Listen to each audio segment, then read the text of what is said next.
আসসালামু আলাইকুম। আমি ডাক্তার সৈয়দ মুহিউদ্দিন নাসির, সহকারী অধ্যাপক নাক কান গলা বিভাগ, নোয়াখালী মেডিকেল কলেজে কর্মরত আছি। আমি নিয়মিত চেম্বার করছি পপুলার ডায়াগনস্টিক সেন্টার নোয়াখালী শাখায় শুক্র, শনি, সোম, বুধ বিকাল 5টা থেকে রাত 8টা পর্যন্ত।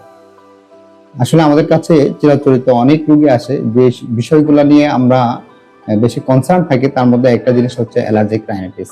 আমি আজকে অ্যালার্জিক রাইনাইটিস নিয়ে আপনাদের সচেতনতার জন্য কিছু বিষয় একটু বলবো।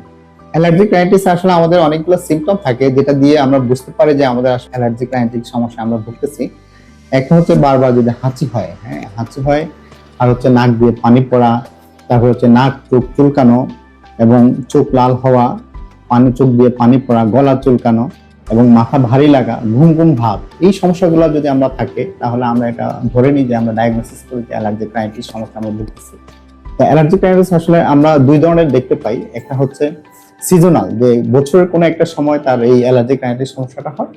আরেকটা হচ্ছে পেরিনিয়াল, যেটা সারা বছরই লেগে থাকে, কোনো না কোনো ভাবে নাক দিয়ে পানি পড়া, হাঁচি, এই সমস্যাগুলোতে ভুগতে থাকে।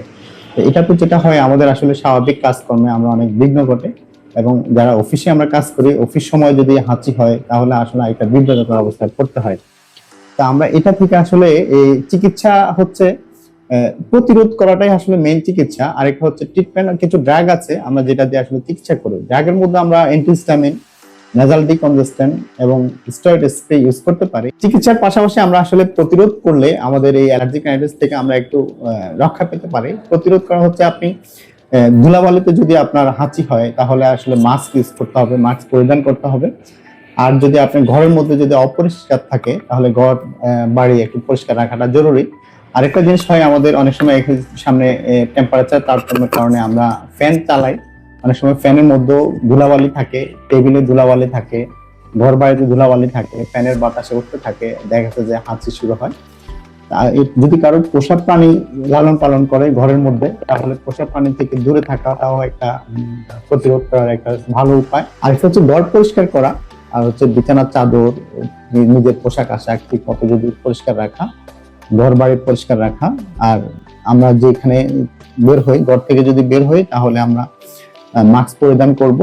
আর কেউ যদি বাইক চালাই আমরা তাহলে অবশ্যই হেলমেট এবং মাস্ক পরিধান করে বের হব। এইভাবে আমরা আসলে অ্যালার্জিক রাইনাইটিস থেকে প্রতিরোধ করতে পারি। অনেক সময় আমরা ওষুধ এবং প্রতিরোধের অনেক উপায় প্রিভেন্টিভ মেজার নেওয়ার পরও আমরা অনেক সময় প্রতিরোধ করতে পারি না। যদি আমরা নিকটস্থ কোনো নাক কান গলা চিকিৎসকের পরামর্শ নিই তাহলে আমরা আসলে এই অ্যালার্জিক রাইনাইটিস থেকে প্রতিরোধ করতে পারি। আরেকটা বিষয় হচ্ছে যদি অ্যালার্জিক রাইনাইটিসকে আমরা অবহেলা করি তাহলে অনেক সময় অ্যালার্জিক রাইনাইটিস থেকে আমরা ব্রঙ্কিয়াল অ্যাজমা, কফ ভ্যারিয়েন্ট অ্যাজমা, বিভিন্ন অ্যাজমাতে এটা কনভার্ট হতে পারে। হাঁচি নয়, সুস্থ নাক চাই। নাক সুস্থ থাকলে জীবন থাকে স্বস্তিতে। ধন্যবাদ সবাইকে। আজকের মতো এখানে বিদায়, আপনাদের সুস্বাস্থ্য কামনায়।